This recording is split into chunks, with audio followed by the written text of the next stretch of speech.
Hello, it's Nora from Noggin Comics, and today I'm going to be talking about the upcoming 10 comics that we are really excited about in the previews for September.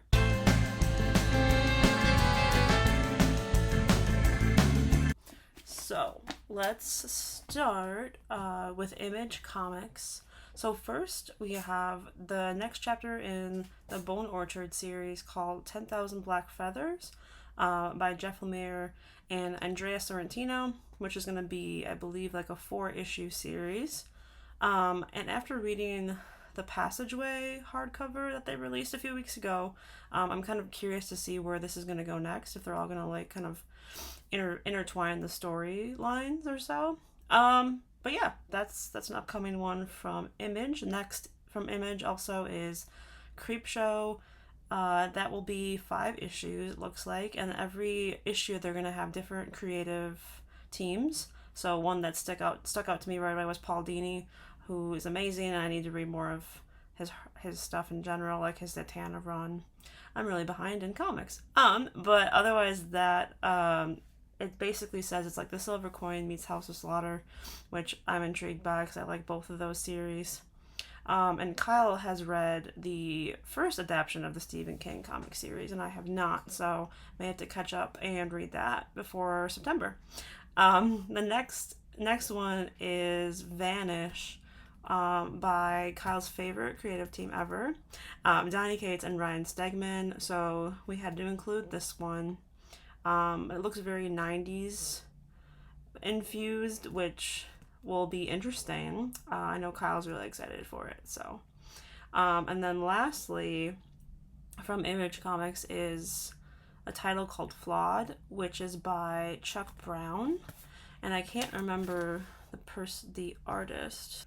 The artist is Prenzy, but okay, so Chuck Brown is one of the creators of Bitterroot, which if you have not read that series, you definitely need to. And Prenzy did the artwork for On the Stump, which Chuck Brown also wrote, which is very good. So it looks like it's like a high octane limited series that says Frasier meets the Punisher. Also says Kill Bill meets Nailbiter, which Nailbiter is another series I need to read. But sounds really intriguing to me. It's basically a psychiatrist by day that looks like may take a deadly approach by night. So yeah, we're really excited for this one.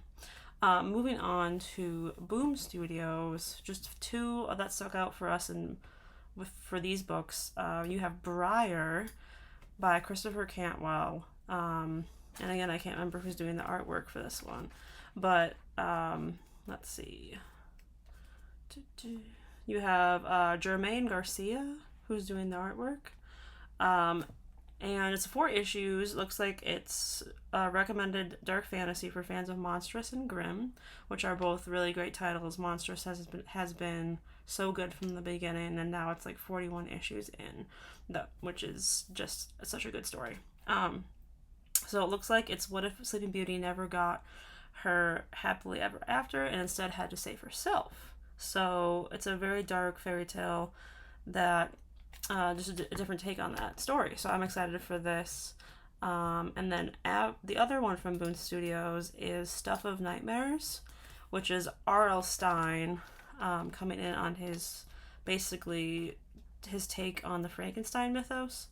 And it's like Fear Street meets EC Comics. So I'm intrigued by this, and so is Kyle.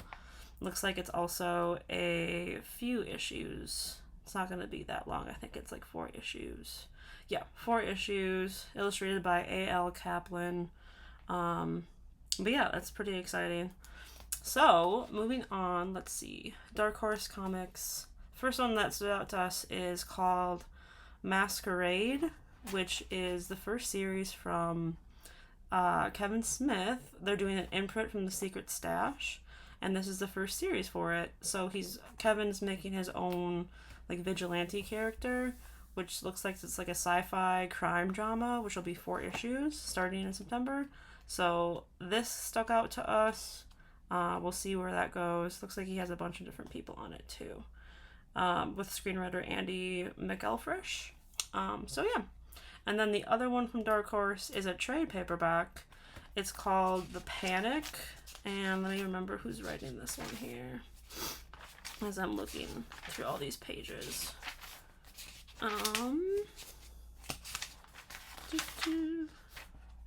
I can't remember the writer right now, which we'll put it up on the screen here. But the artist is Andrea Muti, and he's been doing some great stuff with The Maniac of New York and Bunny Mask. And it looks like an original comicsology series about, and he's really good at doing some horror aspects in his drawing. So it's like an apocalyptic event that's basically people being trapped in a situation, I think, under the Hudson River. So we'll see kind of where that goes in one trade paperback, which will be interesting. And then looks like one book from Aftershock that stuck out from us is a one-shot that I think Kyle's more interested maybe in it, but it's called Hell is a Squared Circle. I'll probably still read it, but Kyle's all about the wrestling comics. Like, he loved Do a Powerbomb from Image, which I also really loved, and then Crimson Cage from AWA, which is he's told me I have to read. So this one will be in our pile for sure in September, and it's a one-shot, which will help. And then the last one that stuck out, the 10th one, is from Vault Comics, and it's called The Nasty. Looks like it's by John Lees. But yeah, it seems like a kind of a nostalgic 90s fun horror series with, I don't know, just horror tropes and monsters and stuff. So that looks fun. The Vault's been putting out some good stuff. But yeah, all of these publishers, all of the indie books look really good, and we don't have any of the DC or Marvel previews right now, but we just wanted to do an indie comic one to see if anyone else was interested in these titles, or if anyone else is intrigued by them, we'll be picking them up or whatnot. So let us know what you think. If you agree or are excited about the same ones, let us know. Or if you'd like to see us or me do one of these videos each month at the end of the month with the previews, it's something fun that we could do. But yeah, thanks for watching, and as always, just like, share, subscribe, and we'll see you soon.